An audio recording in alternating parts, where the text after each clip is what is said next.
Medicaid expansion, saying they're confident that they could balance the budget with it, saying Tommy Thompson did it without raising taxes when it comes to education. Your response? Well, you talked about her, Maggie, making the comment about using the Medicaid money to balance the budget. I think that's a very key component of this conversation.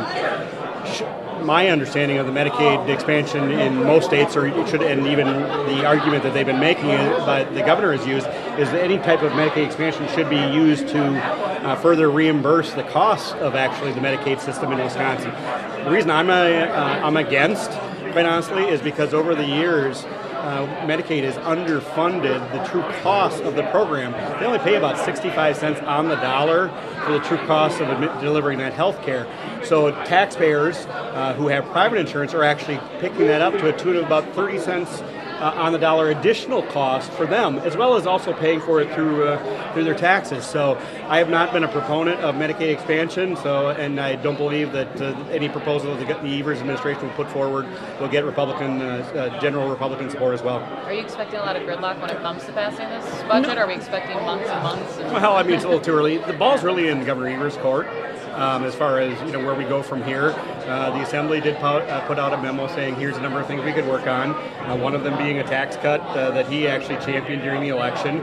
Now, the biggest issue that he has with our tax cut is that he actually wants to, rather than using existing surplus additional revenues in the future to pay for it, he wants to raise taxes on farmers and manufacturers.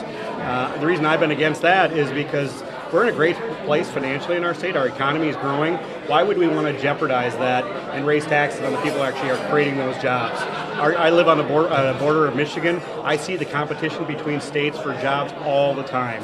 Now is not the time to reverse the manufacturing ag tax credit to pay for the tax cut when we have the resources to do it without raising taxes on anyone. John, is a highway funding compromise possible by when he introduces his budget on February 28th? Is it possible by the time the budget is introduced? Yes. I think that's pretty optimistic. Where I go back on this is I go back to where Governor Walker was. If you remember correctly, Governor Walker was at a position where he would offset any type of revenue increases with tax cuts, right? I mean, that was the objective.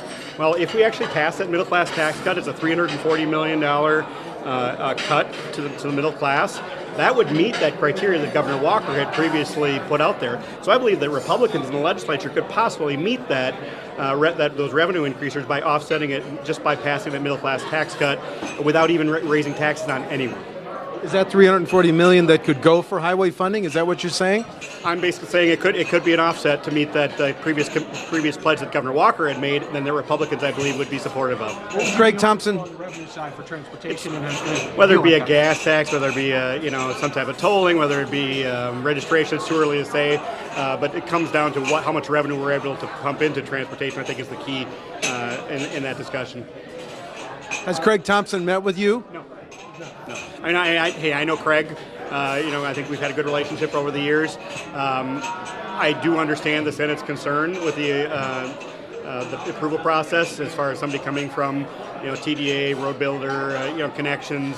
Obviously, he comes at it from one perspective, but that's the power of the Senate. The Assembly doesn't have that authority. You think he should be confirmed? Well, as I just said, I understand the concerns that the Senate has. I actually think that, here's the question I would ask: if not Craig Thompson, then who? So, be careful what you wish for. You could get somebody that could even be, further out there on those policies. Senator Fitzgerald said he expects Republican lawmakers to work off a base budget instead of building from the governor's budget. Do you expect that's how the process is going to play out? First of all, I think that's all inside baseball. As far as that people that work around the building know what that actually is. In the last budget, we actually had both base and the governor's budget in our joint finance paper, so we were able to make our decisions as we went.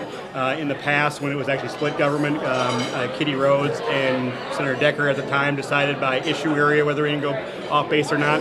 At the end of the day, I do believe that Governor Evers is going to get some wins in this budget, but I also believe that he's going to have to work with the Assembly and the Senate to be able to develop a product that the people of Wisconsin Doesn't support. it say something whether the legislature is going to work with the governor, in terms of whether they're going to work off the governor's budget versus just building their own?